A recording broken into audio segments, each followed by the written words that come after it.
All right. Welcome to the Remarketing Podcast. My name is Jerome Lewis. I am your host for today. And I want to tell you a little bit about how our structure works. Our content works like this. We talk about marketing, tech, business, and leadership. And we are for real estate agents, real estate investors, and real estate entrepreneurs. The purpose of our podcast is twofold. Number one, Connor, who is our guest today, our purpose is to spotlight you, your business, your service, or your product in a way that provides value to you, including market exposure and content creation. Number two, to educate and inform our audience and our listeners. All right, that being said, I'm going to introduce our speaker. So today we have Connor Steinbrook. Connor Steinbrook is a full-time real estate entrepreneur. He works both sides of the business as a real estate agent and a real estate investor. Connor is also a real estate mentor and real estate coach. He is also one of my real estate mentors and real estate coaches. Connor is the founder of Investor Army, which is the #1 residential real estate investing YouTube channel in Texas. Connor is also the founder of Wolfpack Revenue Share organization started in 2018, which is one of the fastest growing teams at eXp Realty with over 1,800 agents worldwide. Connor, welcome to the show. What's going on, man? Thanks for having me on the show. Absolutely, Connor. So here's what we're going to do. I'm going to ask you some questions. We're going to do an interview format. It's going to be very low. It's going to be we're going to have a conversational tone. We're going to have a conversation around you, your business, and that's what we're going to present to our guest today. So I want to start off with some questions. I want to ask you some questions around your business, and then I'm going to ask you a couple of personal questions. And then later on, we're going to get to what I like to call the closing table, and we're going to close out the interview. All right. So let's do it. Let's get started. So I'm going to stop my screen share so the audience can see both of us, and let's go. Okay. So the first question I'm going to have for you, Connor, is, let's see. First question I have is around business. And that question is, I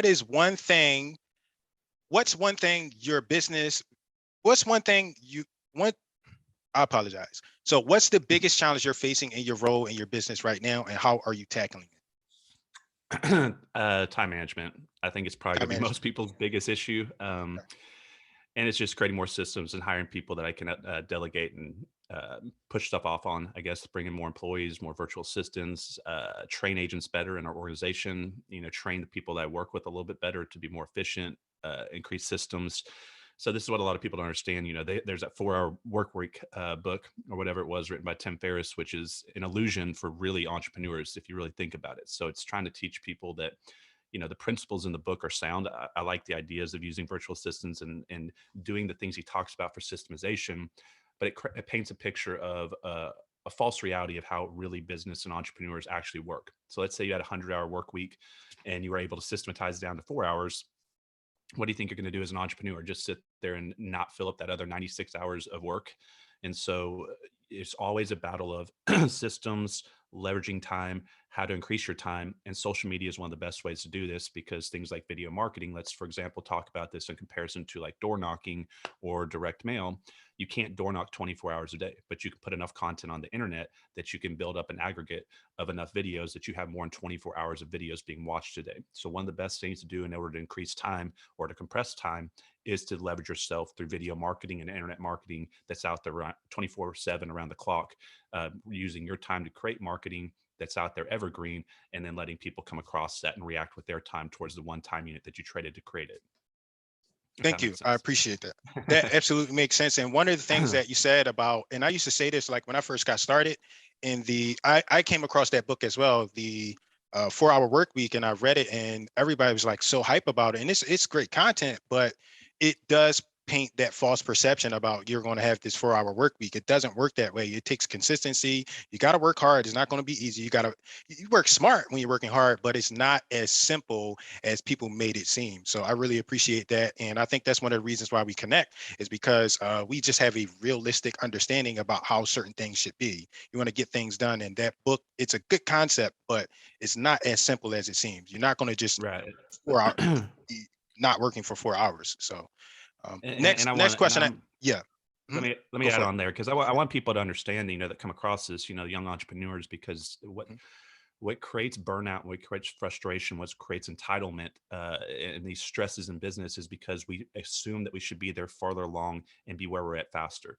And when we're not, when the reality is our bank account or success is where it's at, but we believe we should be farther, it creates a gap in what we believe should be happening, what's actually happening. And that creates a lack of control and frustration and anxiety. And so I just want you young entrepreneurs to know this. There ain't a single person in this world that I know that has $1 million income business that did it in 4 hours a week. Like the lowest I know any serious entrepreneur that's really making big money, it's built big businesses, it's like a minimum of 60 hours a week. Like that's like average. A lot of them are working 80, 90, 100 plus hours a week. Now, you don't have to do this to build a successful business, but to build one of these high performance businesses that you guys are watching these people on the internet, it's not 4 hours a week. You're going to have to sacrifice, you're going to have to get obsessed, and you're going to have to pay your dues and go through a sacrificial window where you're putting a lot of time in, and things may or may not be going the way that you want. And this could be years. And that's what I want a lot of you young entrepreneurs to understand, that it's not the way that a lot of these people selling courses and books make you perceive it is. It's a lot of work and a lot of effort, but you can get there guaranteedly if you never quit. So it's going to be longer, more money, more time, more stress, more headaches. But if you never stop, it's almost guaranteed that you pull off a successful business over time, is what I would Thank say. you. I appreciate that. And the next question I have is, it's a little tricky because you do like multiple things and you have multiple businesses, but I think it's relevant to what we just said, and it's around like myths. So the question is like, what's a common myth about your field of expertise? What do you hear? So you're a real estate agent, investor, marketer, you do several things. What's a common myth that you hear often? Yeah, I mean, it's very, very rare that I see anybody build successful multiple streams of income, meaning super successful businesses in different industries. Now, yes, you're going to say, I know all these big people that have all their hands in all these different industries. They bought into businesses like you see with Shark Tank and Marcus Lemonis, if that makes sense. They're not actually starting businesses from the ground up. Very few people start, a successful, massive income producing insurance business, real estate business, restaurant business, network marketing business. So the problem I see with a lot of people struggling to grow multiple streams of income, which is something that's a necessity to be successful long term and create wealth, is they're trying to do these multiple streams of income in different industries in different arenas in the world. Whereas the most successful people have multiple streams of income, but all around one world, one industry. So, for example, I'm in real estate. I'm a real estate investor. I'm a real estate agent. I sell real estate courses. I have a real estate YouTube channel. Everything's centrally located around multiple streams of income around one industry and one set of information that piggybacks off each other, because your brain can't move in too many directions all at one time. And I see all these different individuals, and even on social media, they've got 17 businesses they're trying to start simultaneously in all these different industries. For one, you're telling everybody around you looking in, you're not caring about or serious about one of the businesses or all those different businesses you're trying. So nobody's ever going to want to work with you and commit to working with you. And you're never going to become an expert at one thing, because you're going to be a jack of all trade, master of none. So the first thing is find an industry, whichever it is, pick one income stream in that industry and become an expert at it. And then as you do this, as time grows, as time kind of moves into the future, doors will open alongside that one income stream. You'll have other opportunities. For example, like what you're doing right now, Jerome, with your marketing and, the book and everything. This is a secondary attachment to your original real estate investing business, if that makes sense. It led you to this door being opened, but you probably didn't think about this when you started your investing business and going into real estate. It just naturally happens. So pick one industry, focus on becoming an expert on one strategy within that industry, and as doors open up, you'll know how to naturally expand into those doors. Yeah, and you nailed it. I was going to bring that up. I was thinking about like, because I do multiple things. I have skills around marketing, around tech. I'm from different backgrounds, careers, and I just bring them all to this specific industry, which is real estate. And like you're saying, like I see people doing multiple things. I'm a photographer over here. I'm a cook. I'm also in insurance. And I'm like, well, I'm confused. So I can't imagine if somebody that's not as serious as me might think about your business. So I appreciate Right. that. And it always helps to have a conversation with you about, staying the path and staying focused. Like you don't have to stay like specifically a real estate agent.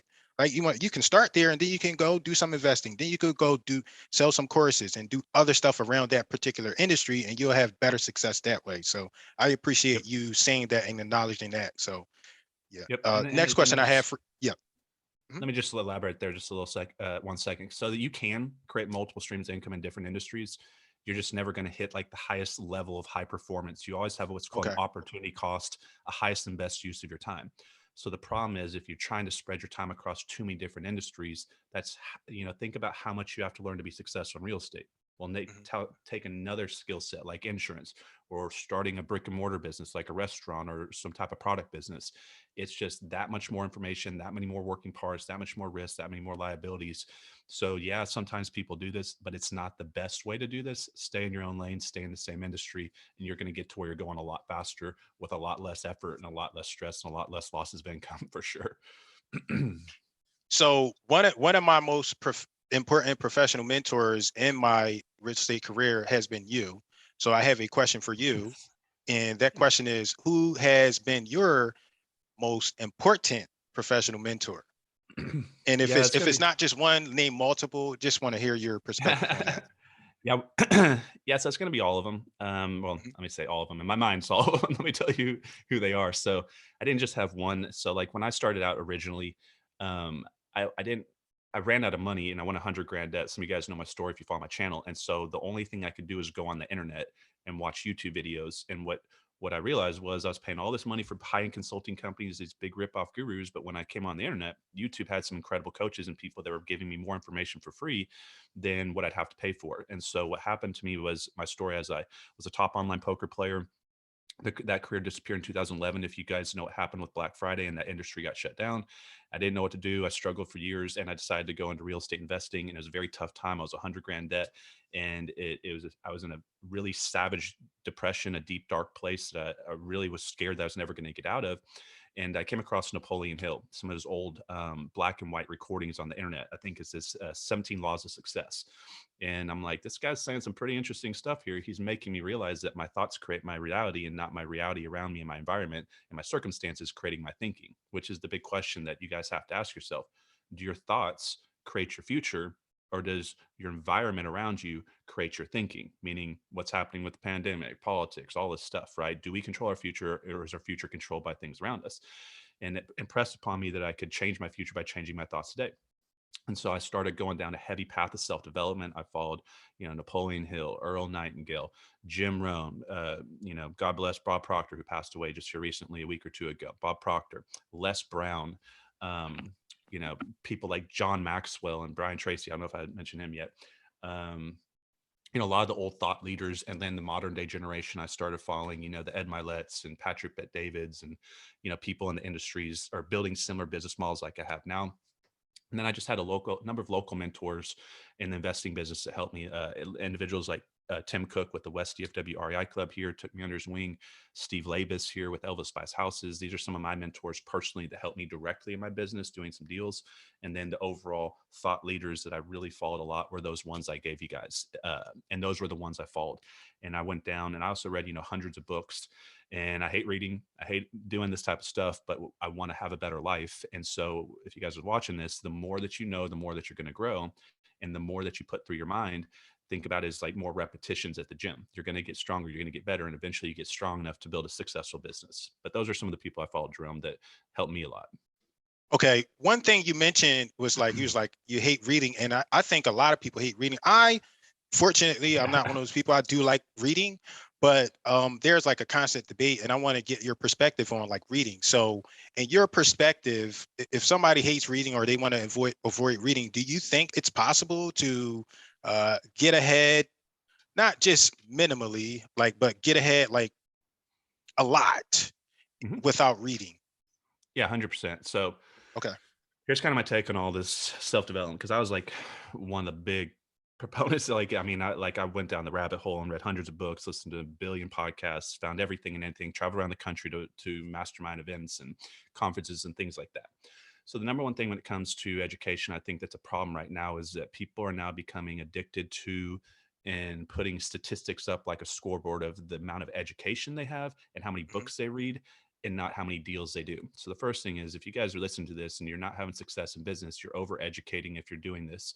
And it's not about what you know, it's about how you implement what you know, and are you even implementing it, and how fast are you implementing it. So the first thing is accumulate knowledge, but implement it, and implement it quickly. Other than that, because if you don't implement what you're learning, there's no reason to learn this. Now, The reason why I don't like reading is not because I don't like reading and don't like gaining knowledge and wisdom.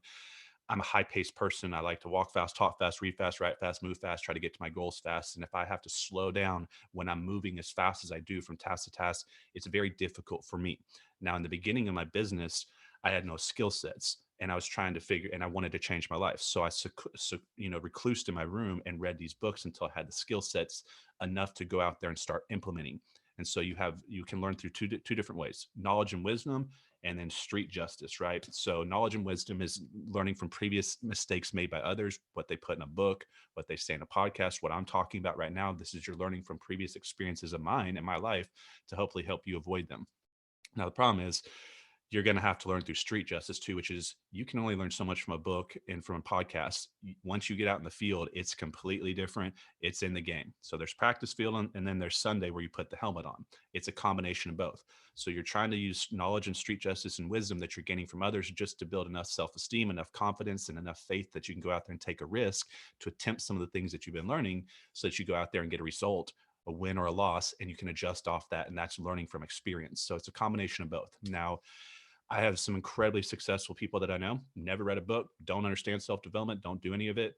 All they do is they have aggressive work ethics, and they just work all day every day, and they know where they're going, and they just started a business and they figured it out by trial and error. Now that's the longer path, and it's the more frustrating path and the more stressful path. You can shortcut your path by learning ahead of time, and because you only make the mistakes once. So for example, like let's say an investor, if I tell you do not pay a contractor up front, don't give $10,000 to them up front, you'll probably never see it again, or you'll have to fight to get it back. Guess what happens? That person's still probably going to go do it, but they're only going to do it once, because when that person steals from them or it goes bad, they're going to go, oh, that's what he was talking about. So now they reinforce, a third party said it, their personal experience felt it. Now in the future, they probably won't do it again. Hopefully not. Whereas if you did this in the first place, where you're doing it only on the street justice, meaning your experience in the game, what if I gave 10 grand to that same contractor? They steal from me. What do I do in my mind? I didn't have a third party wisdom coming in from third party to reinforce my experience. So I'm going to say, well, maybe it's just I ran into a criminal. It was a bad person, not what I was doing, if that makes sense. So now I do it again. I give 5 grand to another contractor and they steal it from me. Oh my gosh, maybe I'm just running into the wrong type of people, right? And so you may make this mistake 2, 3, 4 times before you see it as a pattern and see it as what you're doing and not who you're doing it with, if that makes sense. So the goal is to learn first, so you make mistakes one time, not 3 or 4 or 5 times, to figure it out how to not make that mistake on your own again. So I know that's kind of a long answer, but that's the biggest difference. No, you don't need to do it through self-development, reading books. You can do it through podcasts, all different sources of information. You need to get the information, but if you get it ahead of time, when you make the mistakes, you'll make them fewer times, and you'll get there faster than if you have to make them numerous times to figure out what you're doing is wrong on your own. Thank you. I have I like your story about like when you play poker, and I heard it several times. Do you have that like somewhere recorded on YouTube where you tell it like straight up, or is it you just push it out in segments when you're doing? Yeah. So you guys could probably go. I went into it in a little bit different way. Just a couple of days ago, I did a Cliff Okay. Freeman podcast. So you guys probably know who Cliff Freeman is, or his son Cliff Freeman the third, C3. They do a dual podcast. So Cliff Freeman's, one of the top leaders at EXP, in the company, big name in our market, a lot of respect for him.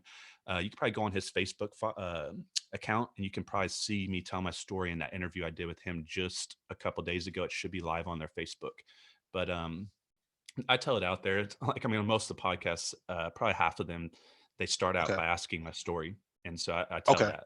Yeah. Okay.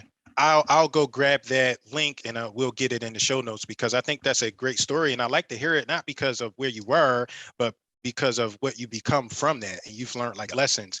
And that kind of takes me to the next question is like, during that time, like your story, when you hit that like rock bottom, like what's a lesson that you learned from that that you think everyone should kind of learn or pick up on? Yeah. So the one thing is, the way that we perceive information coming in, the way we adjust off of it, is never what we actually think it is to be. So like so kind of like quickly, I'll tell my story. So I went off college in 2003. I put $20 in a poker site for fun, ran it into a small fortune, and did that professionally for 8 years. That career disappeared on April 15, 2011. They shut down the websites. Didn't know what I was going to do. Went broke. had to move back home with my parents, struggle, had to get a job working for minimum wage while I was teaching myself to build websites, living in my parents' house. And then I built my YouTube channels, and that's kind of how we got here, it was what Jerome's bringing up here. But so some of the lessons I learned along that was when I was in that 2 or 3 year window of deep dark depression, and everything was going wrong. It's because I given my power up to change my future situation, and I gave it to external events. And this is the number one reason people struggle in business or in relationships, is they're blaming external things. They're blaming things that they can't control. They're blaming God, they're blaming the government, they're blaming their parents, they're blaming where they grew up, they're blaming the industry they're in, they're blaming the brokerage that they're at, they're blaming the bird outside because the sky is gray today and not blue. Like whatever it is, they're looking for something externally to say that's the bad guy, that's why I'm not getting to where I'm getting to. And that's what I did. I blamed anything and everything around me. But when you have external things around you where you've convinced yourself that's the real reason you're not succeeding, and not that it's your fault, but it's something else's fault or someone else's fault, you're giving up control to change, because everything around you has to change and it's never going to change. So you put yourself in a moment of helplessness and lack of control. And when we don't feel control, and we feel helpless, it creates depression, anxiety, and those feelings that we never want to feel vibrating in our body. So that was the first thing, was I took complete blame in on my own. So instead of blaming the poker sites, I blame myself, because the poker sites disappeared, and the government shut them down. But if I had invested the money that I made, instead of spend it traveling and having fun and on diamond jewelry and cars and parties and all this stuff, trying to be cool in college, I would have had been financially free at 25. So I started shifting to blame myself for even things that were not my fault. So that was the first thing, bringing self-control, because now if it's my problem, I have the control to fix it. If that's one thing I did. Second thing was, I realized that, I am a Christian. So like, I believe that someone's watching me, and that I would really take problems hard in my business early on. Like a lot of people do, like an HVAC would go out, or a title, or, a deal would fall through, or a partner would steal from me, and it would mess me up mentally, and I get all frustrated, and I'd be all upset about it. So what I realized was, think about like going to the gym. If you had a kid or son, and he could only lift 135 pounds, would you put 315 pounds on the bench press? And the answer is, of course not, right? Because we don't want to hurt our kid or kill our kid, right? Now, I look at that the way our problems are. So if you're struggling right now, where you're at right now, doing a few deals a year, or have a small team right now, and you're not handling it with business maturity and honor, and doing it correctly, why would the person that's in control of giving you bigger problems, or giving you a bigger and better life, or why would the world ever give it to you if you can't handle what you can't lift today? So if you can only lift 135 pounds in your business, why ask for 315 pounds on the bench press if it's in your business? If that makes sense, you could never lift it. But the way that you get there is you handle the problem that you have today, meaning you do it with dignity, you do it with honor, and you look at the way that you handle this as an opportunity to show that you deserve bigger problems tomorrow. So you can get stronger over time. But when you sit there and play poor me and look at problems as problems and not opportunities and blessings, you're never going to understand how to get stronger. And so when I have problems come out now, I say this is an opportunity for me to demonstrate my value and my worth to solve this problem is in a way that I'm going to prove that I deserve to have bigger problems. Now, as the bigger problems come up, they're going to be equal to in resistance of the smaller problems. So now let's say you can lift 225 pounds. Well, when you're maxing out at 225, does it not feel the exact way when you're maxing out at 135? But you're stronger now. But the feeling of resistance on that last rep is the same. So you guys all understand, you build your body on the back end of resistance and the back end of multiple repetitions. We build our mindset the same way. And so one of the things is, if you guys are playing poor me and always whining and always complaining, if something is someone's watching you from above, why would you ever be promoted, if that makes sense? So start thinking about how you handle yourself today. That's another thing that really helped me get out of that. And then the self-development and a lot of what we did, just taught me a lot of lessons about time management and correct thinking, unconscious mind body connection, things like that. Thanks. One thing I appreciate about you is that you give stories and you give details. So I really appreciate that. And that I got, like, we probably have about 4 questions left total. And one of the questions that I want to ask you is around productivity, but I want to share, like, one time when you came to Philadelphia, to support and help, and you were talking, we had the little real estate meetup. You were talking about how to, like, digest information like a different way. And I thought I'm talking about like listening to videos at like 2 times the speed. And I was like, oh my God, I already do that. And I was like amazed and I was blew back. So the question that I normally ask for people is like, what's your favorite productivity hack? But I don't want to know what your favorite is. I want you to talk about that productivity hack and just give some details, maybe tell some stories around that, because I remember you shared this statistic about how when we process information at that speed, we retain more information faster. And, so I just want to hear you talk Yeah, about that. think about it like this. Like, let's say you could clone yourself right now. We just clone another Connor Steinberg, or take, Jerome, or whoever, just yourself, clone yourself. And you, starting today, they literally are equal to you in every way. Now, what's the difference maker? So if skill sets, IQ, every single thing, let's say we could have a science experiment held constant, but one variable is different, which is speed of implementation, who's going to get to their goals faster. So if Jerome's, jogging and I'm walking, and we're going to try to, show up at a destination a mile ahead of us, if Jerome's jogging and I'm walking, who gets there first? Okay. Now, if Jerome is jogging and John Smith is sprinting, who's going to get there first? Or he's going at a quicker pace, right? So start thinking of, how do I do the things that I'm already doing now faster than the people that I'm competing against in the marketplace? So if you read faster, you write faster, you type faster, you listen to things like Audible on 2.0, you could do that faster. You talk fast, right? Right. You're moving with intent, and you're going in and out of places. Like, I'll sprint out of, like, I'm not sprinting, but I'm trotting a lot of times out of Home Depots and things like this. I'm actually moving with quick pace. So if everything's held the same, but the pace at which you're doing things is faster because you built these skill sets, you're going to get to where you're going faster, because all day long, all you do is read. You're reading text messages, you're reading things on TV, you're reading social media posts, you're reading emails, you're reading billboards. Most people don't think about it. You spend a lot of your day reading. So if you learn to read faster, you have more time than other people that read slower than you.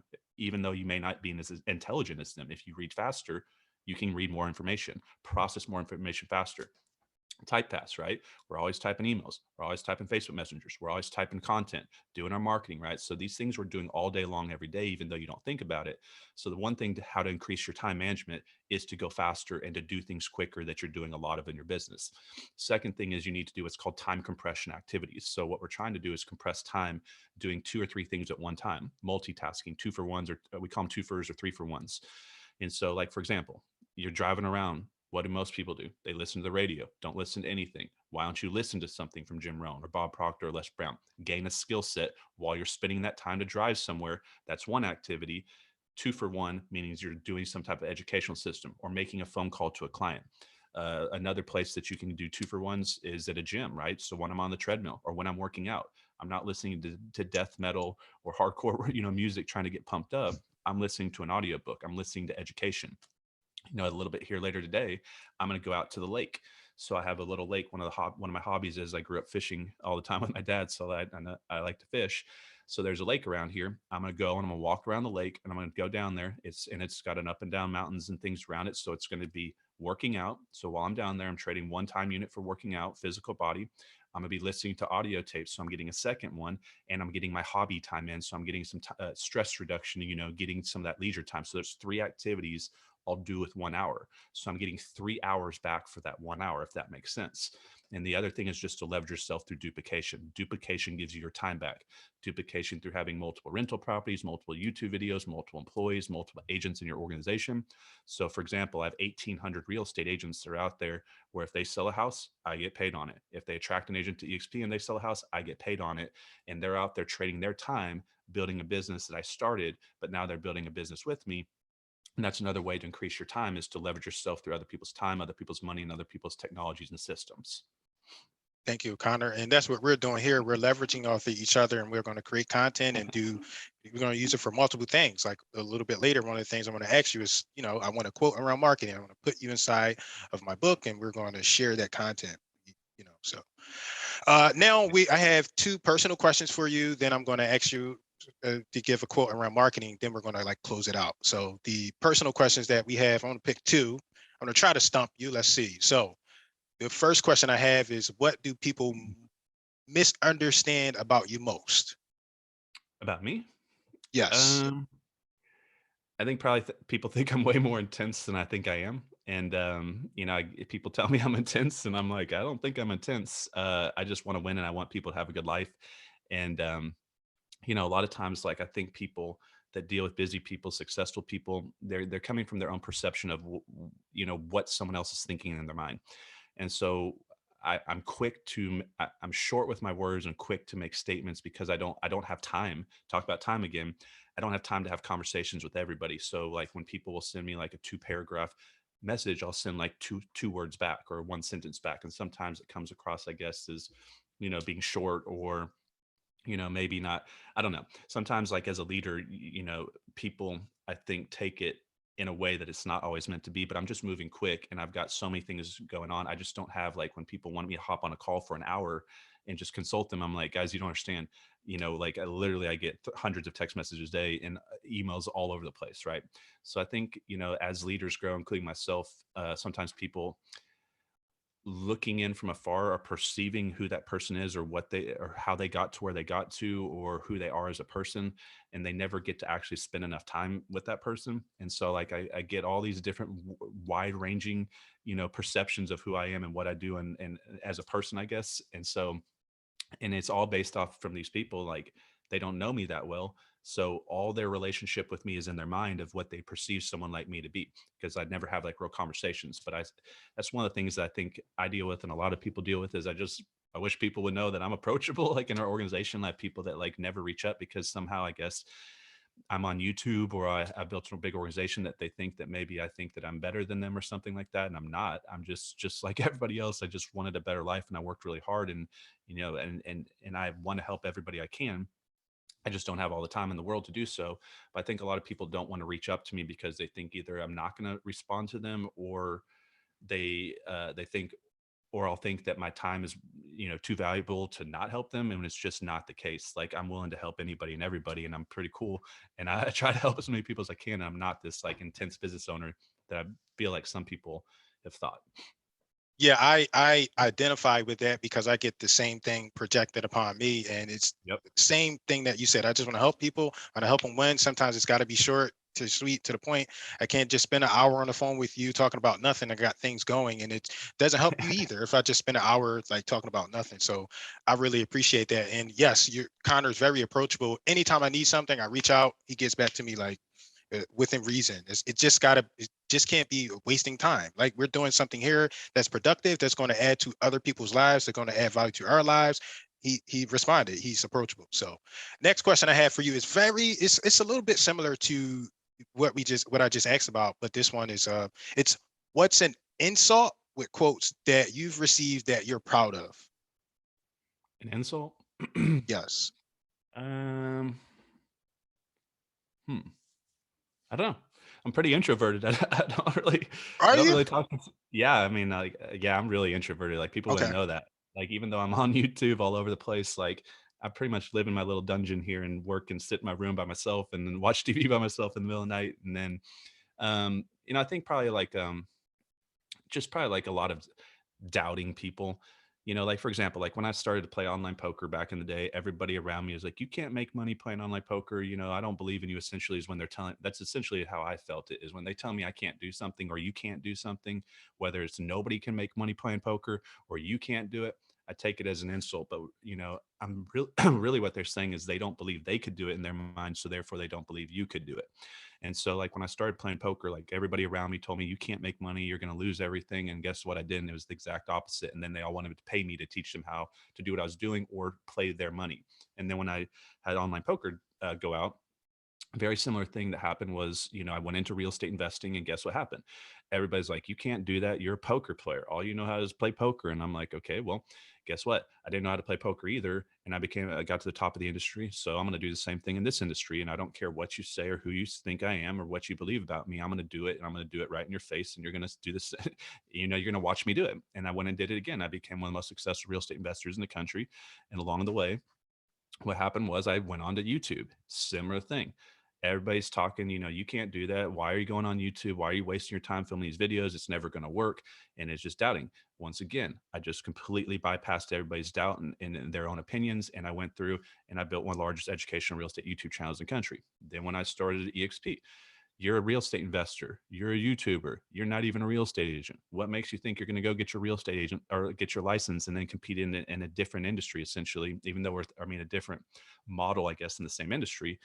So the point I'm saying is it does not matter who's around you and what they're telling you. And sometimes the most vicious type of advice is coming from the closest around us, like our parents and our boyfriends and our girlfriends or children and things like this. You need to focus on what you want to do with your life. Don't let the noise around you distract you. You can become anything you want to be if you really want it bad enough. And everybody else around you doesn't want you to become that because it makes it look bad upon them with why they're failing in their own life. And so I think those would be probably the criticisms or insults would just like, but it fueled me, right? Because I like to prove people wrong. And that was the gas in my gas tank was the self-doubt or the doubt that was creating my self-doubt that was almost too much because the doubt of everybody around me. So if your self-doubt is influenced because of doubt from the external world, once again, talking about, do you control your future? Does the external world control your future?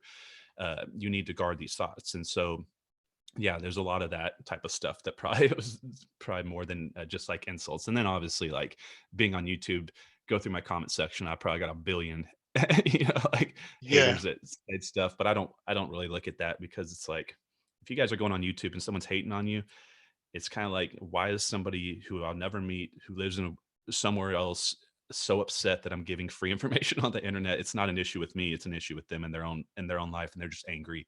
And when they reach out and say something bad about you for that moment of time, they feel like they're the big man and they're in control before they go back to their small life, essentially. And so, if you guys are on YouTube, you're going to get a lot of that. Everybody does. It's just part of it. Don't let it get to you. It's nothing to do with you. absolutely. And so my next question is like the question I want to get a quote from you around like marketing. So question is like, what's one piece of advice around marketing for, people in our industry, real estate entrepreneurs, agents, investors? What's one piece of advice you would give them about marketing?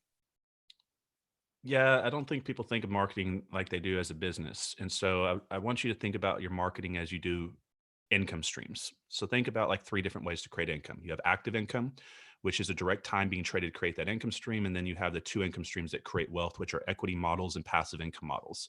And so active income would be like selling houses, flipping houses, working a job. Once you trade your time and stop trading your time, I mean, your income completely stops. Stop trying to flip houses, your income stops. So equity grows without your time allocated to grow it. So if you buy a stock, it's going to expand, it can grow, it triples. Let's say you bought a rental property, the market went up. So that's why you grow your net worth with equity models because they expand without your time into it. But passive income is really what I want to talk about here in comparison to in a comparison to marketing, which is residual income is an income stream you trade your time to create one time that comes in over and over and over, like rental income or EXP's revenue share model. So the first thing is when it comes to marketing, if you have one way of generating business, you have one income stream. And then what happened to me was why I went so deep into debt and all that I was struggling at that time was I had one income stream, and when it disappeared, which was online poker, even though it was a great way to create a living, I had no income stream and it destroyed my life. So the first thing is you need multiple streams of income. And how many do you need? I believe you need a minimum of three, as many as you can get, because if you have two and you lose one, you're right back to that same risky position. So if you have three and you lose one, you have two and you have time to get back to that third one. Now, what you need to think about is when it comes to marketing, you need multiple marketing channels. So, for example, I knew a lot of people that were making millions of dollars, or you heard about all these people back during like the last crash, buying out of auction sites or from auction companies like in Arizona and things like that. Well, guess what happened when those auctions dried up? Those investors that were making millions was like me as an online poker player. I had one way of generating business. And when that one marketing channel disappeared, my income stopped. So you need to have three different ways to generate business, and think of it that way as for protecting your business. So if your number one way is direct mail, and you don't have anything else going on, well, what happens if direct mail stops or goes away or can't convert it the way that you're thinking? What if your one way is video marketing? What if your one way is network marketing, and building referrals? So start thinking of how to have multiple streams of marketing to protect yourself if one doesn't work as well as you thought it would or goes away. And then think about how passive income versus residual income or passive income versus active income works. What's the difference between active income and passive income? Well, if you look at versus marketing, active marketing would be me door knocking a door, me cold calling someone. Let's say I spend 15 minutes to go knock a door or cold call someone, right? And have that conversation with the client, potential client. That's 15 minutes for one client trading their time unit for potential conversion to me, whereas I have 15 minutes to being traded to them. That's an active income component. And if I don't knock on another door and I don't make another phone call, I have no more business potential coming in. What if we thought about our marketing residually or reactively? Whereas we took the same time we were using to cold call people or door knock, and we use this to create videos or put things out there that are reactionary, like billboards or things that are on the side of the road, things that will be out there in front of the consumer with a reactionary approach, meaning they're out there in front of people. They can contact you today, tomorrow, in the future, and it's not the one-to-one time relationship, which is where most people struggle to build a business. So you need multiple ways of generating leads, because if you only have one and it goes away, your business is done. You're going to panic at that moment. And then you need to start thinking about how to generate leads through reactionary or passive type of marketing, which would be, videos on the internet, billboards, outdoor advertising, things that are out there that can be reacted to contact you, that are out there giving you more time conversion. Thank you, Connor. I appreciate that. And I was thinking, so I wanted quotes, and I knew you would. That's why I appreciate you. Like, you would go into detail. So I actually think that's probably going to be like a bonus chapter, and we'll expand on it. And I'll put that in the book. I'll keep you updated, but that's like a full chapter, and it's very important. We have like very similar concepts around marketing. People think you do this thing one time, you go do the one TikTok or the one video, and then you stop, and it's like, oh, I'm not getting. Well, you got to treat it like a business. Think about it in other ways. So I appreciate that. And you always make the same comparison, like door knocking, cold calling. Then you got the digital stuff that you do that goes constantly. So I appreciate you saying that. We're going to move on to the closing questions, and I have 3 closing questions, and then we can get out of here. So the first question is pretty easy. What are 3 books that you recommend to the audience, and why? I mean, I know you got a lot, Yeah, I know it can be yeah. hard to select, but No, so I mean, like the guaranteed ones that like most every okay. entrepreneur should read are obviously Think and Grow Rich, Rich Dad Poor Dad. If you're a believer, I would say the Bible. A lot of people don't understand that. It's probably one of the best business books ever written, and most people don't even think about that. How to Win Friends and Influence People. Power of Positive Thinking by Norman Vincent Peale. And then you've got just like, you know, all sorts of different like efficiency books by Brian Tracy out there. But there's a book called The Power of the Subconscious Mind. I believe it's by John Murphy or John Murray. That's a good book. Joseph. Joseph Murphy. Joseph Murphy. Good. Yep. Yep. Thank you. Bob Proctor's book. What is it called? Born to Be Sold or something. I can't even. I've read so many there in the past, but I'd probably read any books by Napoleon Hill, Bob Proctor, Brian Tracy, Les Brown, Zig Ziglar, John Maxwell. John Maxwell for leadership books are incredible. He's got a lot of them. Let's see what else would be books that people should focus on.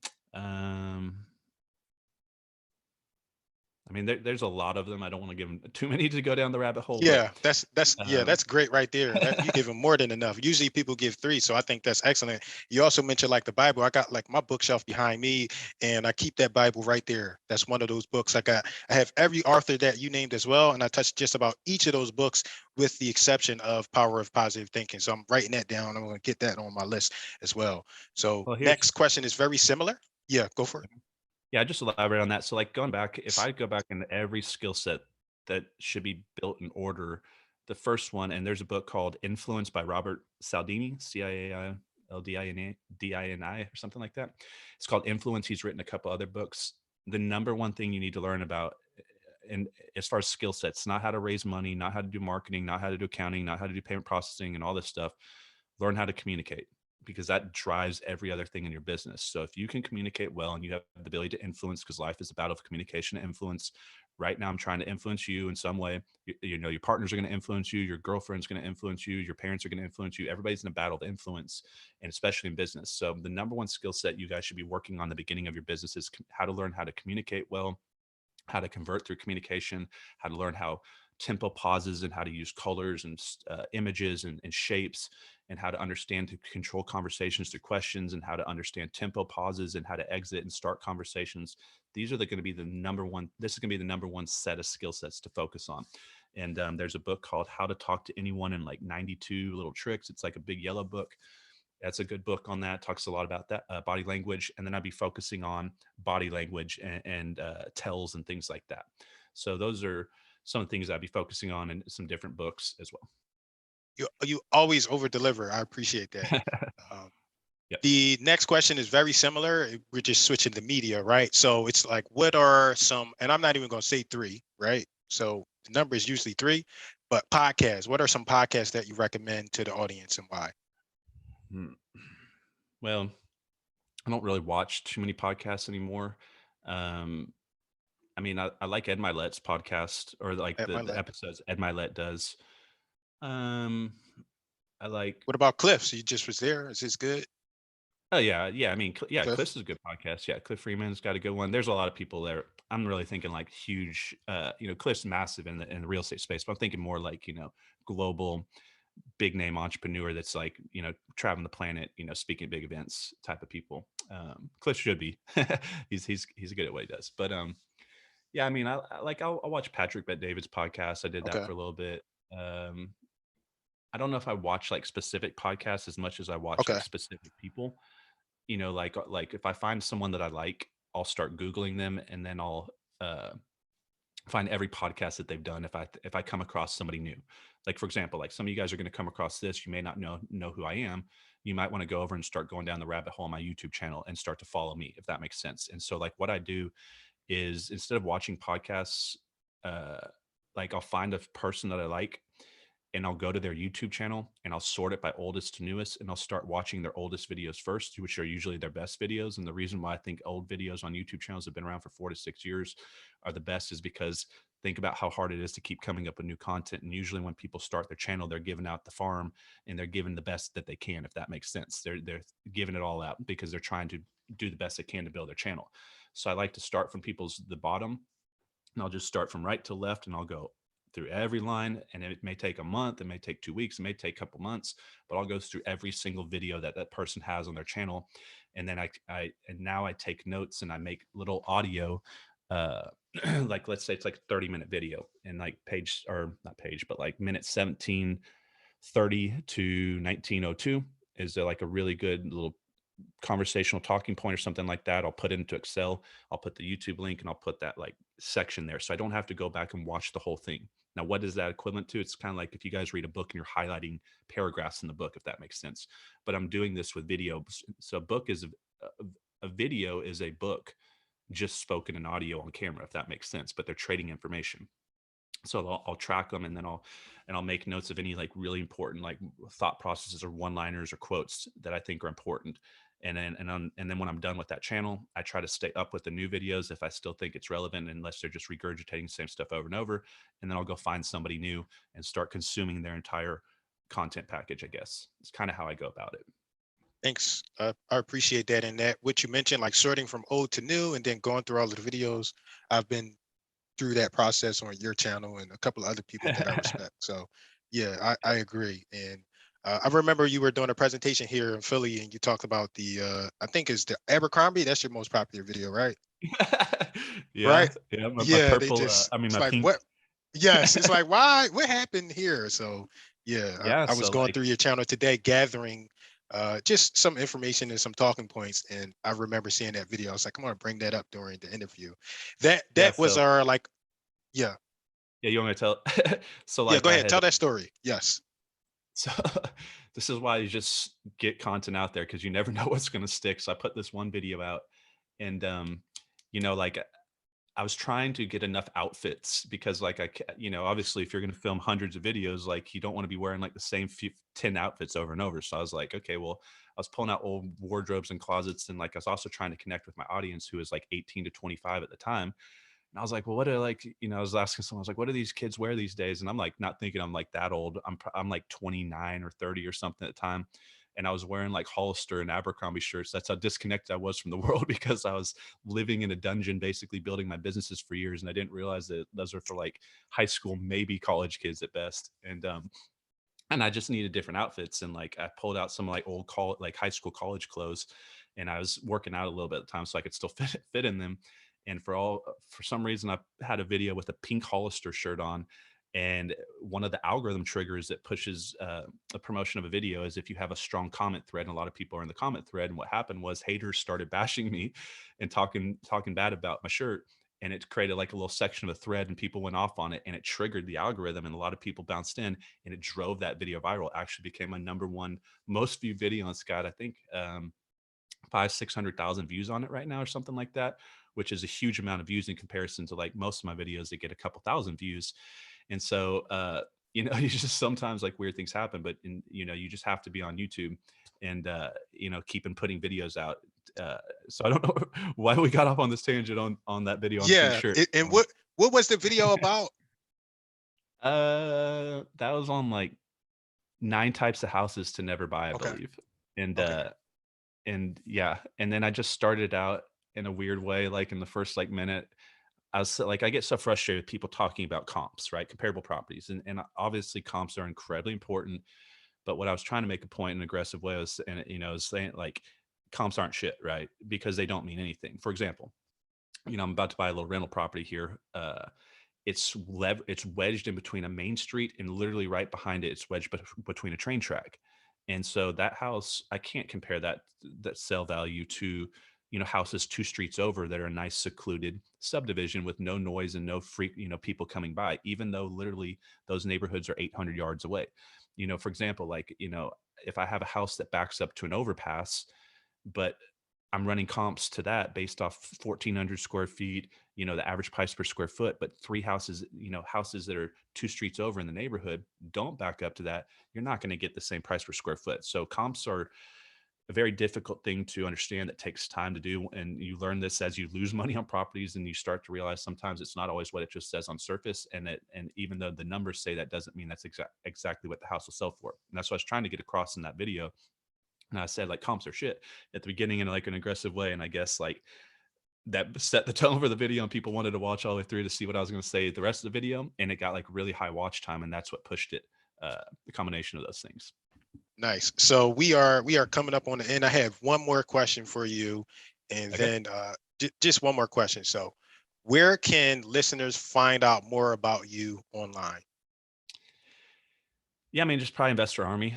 So that's the best way to come across me is, there's hundreds of videos out there. And then if you just Google my name and podcast, you'll probably find tens of podcasts I've done out there. I've been on quite a few shows for other people. But yeah, I mean, you can just reach out to me if you want to reach out to me. My number is 469-855-6963. And yeah, that's my real number. I give it out on podcasts all the time. And I get text messages like, is this really Connor? I'm like, yep. Yeah, I mean, if you want to reach out to me, potentially talk about, anything we're doing with EXP or whatever, my other businesses and internet marketing, things like that, just reach out to me. And, yeah, that's the best way to get me. So I know I Find said me that on was the last Facebook, question. I said that was the last question, but we never like went into, maybe we'll do in the future, but we never went into like a deep dive on EXP and like how the team has grown so fast. So if you could attribute one thing to why the team is growing so fast, what would that be? I knew it would from day one. So I don't Okay. think a lot of people understand what's happening. So like so like I try to tell my story.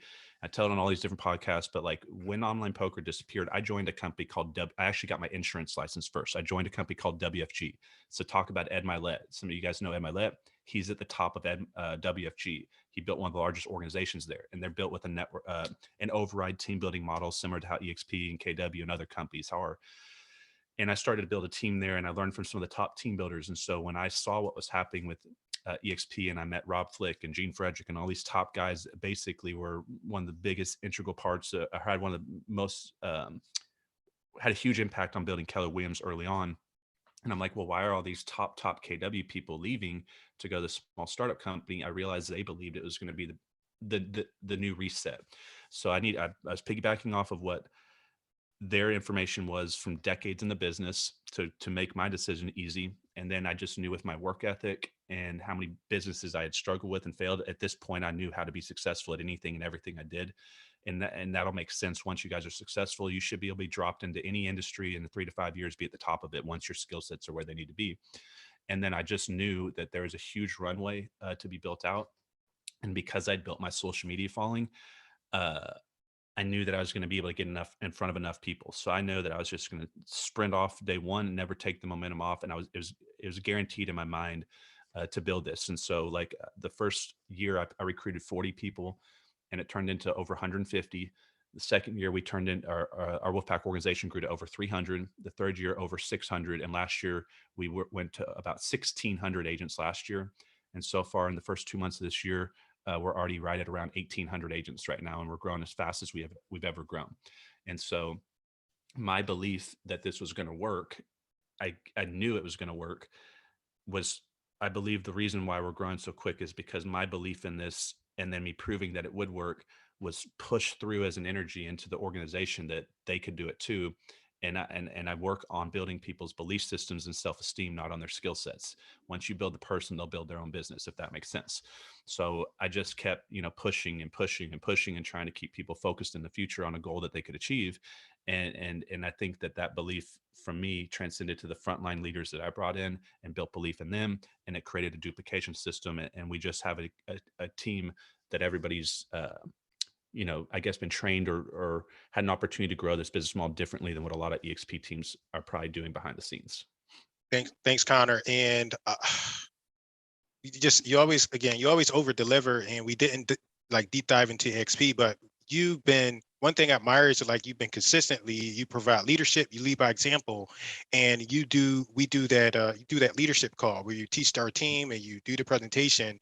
And we didn't talk about EXP, so could you talk about that?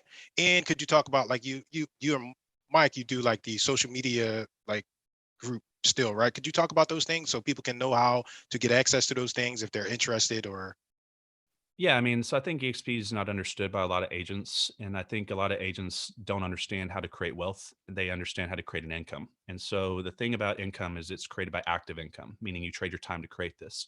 We talked about what creates wealth a little bit ago, which is equity models and residual income models. And so you can create a great income, but it's almost impossible to create wealth quickly by trading your time one unit to one unit, which is what most sales agents do. So they go to like flat fee shops or 100% shops and they're like, I'm at 100%. I keep all my commission. You can't keep your way to wealth. You'll never keep your way to being successful. And some of these, like the 1 out of 1,000 people that actually does, you'll hear that person say, well, I did it. We're looking at like the mass amount of people that are going to do this. So when I saw EXP and I realized that they had an active sales model, great cap and split with the production model, but then they also had a publicly traded company with 5 different ways to acquire equity in the company, doing the things we're already doing, selling houses or building a team of agents to sell houses. And then they had this massive residual income team building model called revenue sharing that people are making multiple 6 figures a month doing. I said, this is the first time that someone like myself as an investor can now be an agent and have both ways of creating, or have all 3 ways of creating income on both sides of the business. So as an investor understands how to create wealth. That's why they own real estate, for equity positions and residual income. That's why investors get wealthy and agents, struggle throughout their career to catch up. So I said, well, I have my active income through flipping houses. I have my residual income through ownership of real estate, through rental income and notes and things like this. And I have, equity in the houses, right? So active through flipping. And so I have all ways on one side. Then I saw EXP as a filler because you now have active equity through the stock awards and residual through the revenue share. So on both sides of the business, you have all 3 ways of creating income. I just remember being like, this means that any lead that I spend money marketing to generate, regardless of the price point or what equity position it has, I'm going to have an exit strategy for it. And then what happened was I knew the revenue share model would be strong and I started building it, which is a team building model, guys. It's similar to kind of how an override tiered structure residual income model would work. And I didn't realize how fast it was going to grow. And once I realized it was going to grow as fast as it did, I put more time into it. And it's the fastest way I've ever built a residual income stream of any kind with the lowest amount of risk.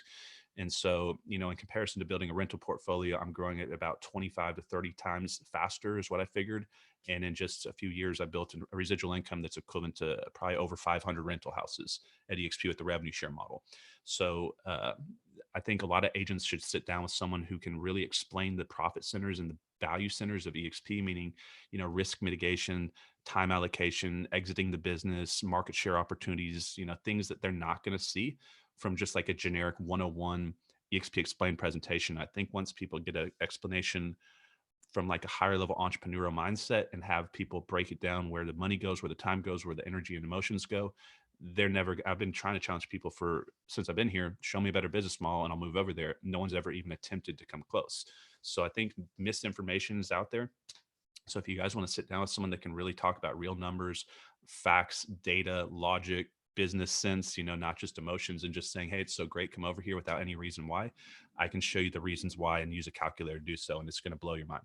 But yeah, so EXP was the idea that you can build a residual income for 6 figures a month with no debt, no assets, no tenants, no toilets, no termites, no back-end management processing system is it's unbelievable. It's never happened in business like the way that we're doing it right now.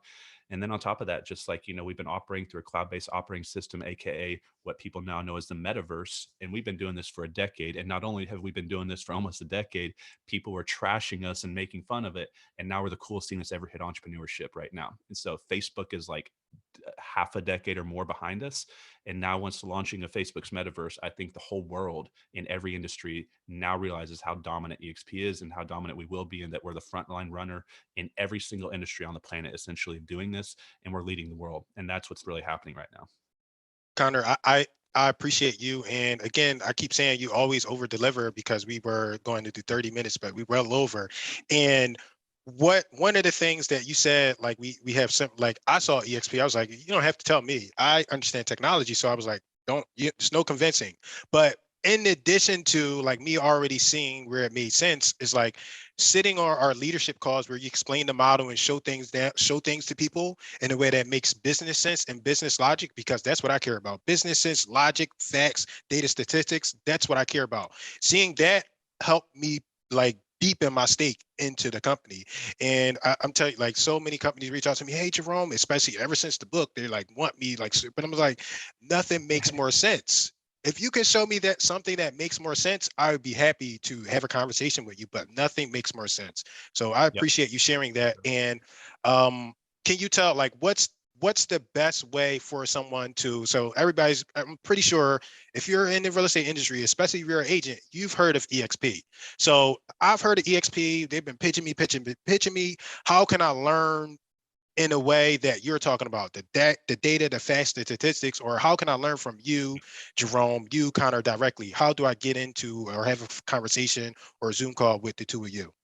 Yeah, so you want to sit down with Jerome and I and look at what we've created. So one of the things we've done is we've created a massive system with our Wolfpack organization on top of what EXP's provided. We've got investing coaching, social media coaching and training systems behind the scenes, team building academies, weekly reoccurring mastermind calls, international webinar live call systems for you guys to invite agents to get an explanation of the business model, so you don't have to send them videos. And we built out just a massive system behind the scenes, in that when people are finding out what we've created for our partners that they just can't simply find at other organizations at EXP, I think it wows them, and they like the idea of the extra value add without having to pay for it. So everything we've created is free for our partners, and it's just a system that we created to help you guys be more successful over here. And it would take a little bit of time to show you guys all the different things that we created. We'll pull up the screen behind the screen. There's no false promises. We'll actually show you the courses, the academies, and all this that we built out. Everything's physical, everything's tangible, and you can see it. So we're not just sitting here, talking with strong words. We're actually showing with our actions and what we've actually created. So if you guys want to sit down with us and kind of pull back the curtain, you want us to run your numbers, which is, I think, a number one reason probably a lot of agents don't join EXP, is nobody ran their net sheet. And then when we run people's numbers and they realize how much money they actually left on the table or lost last year, or their broker has of theirs currently that they would have had if they were at EXP, it changes the tune. So if you want us to run your numbers, and let's say you're at 100% shop, a top producer, I think it may shock you because we cap at such a low amount. Whereas if you do a large volume, you still keep closing transactions, you still keep paying a transactional fee. And I think a lot of people don't understand how the math breaks out. And when they have someone do it for them, they go, whoa, if I had known that I left $27,000 on the table, I probably have had another conversation with you sooner, if that makes sense. So we can do this for you. Just reach out to Jerome, say you want to hop on a call with the two of us, and we'll meet you guys on Zoom. And we can take a deep look at what you're doing with your business, see if it's a fit to work with us. We'll run your numbers, go over the model. And then if it works, it works. If not, we wish you the best and have a great career. And if not, come over here and swing for the fences, set some big goals, and let's go kill it. Yeah. Thanks, Connor. I really appreciate you. And I don't have any final questions. Before we shut out, do you have any closing statements? Yeah, no, guys, just, like the number one thing in business is it's not skill sets, it's consistency and resiliency and perseverance. So like, it doesn't matter. The number one thing is that you show up every day and keep going towards your goals, and you don't break momentum. You'll build your skill sets over time, but if you break your consistency and your perseverance in what you're doing, you'll never get there. So focus on staying consistent day in, day out, one step a day, gets you a long way. And, just believe in yourself, and you guys are going to do great and show up in the future at a better destination. Thank you. Thank you, Connor. I really appreciate that. And we are going to end the podcast. Sounds good. Thanks for having me on the show, man. Absolutely.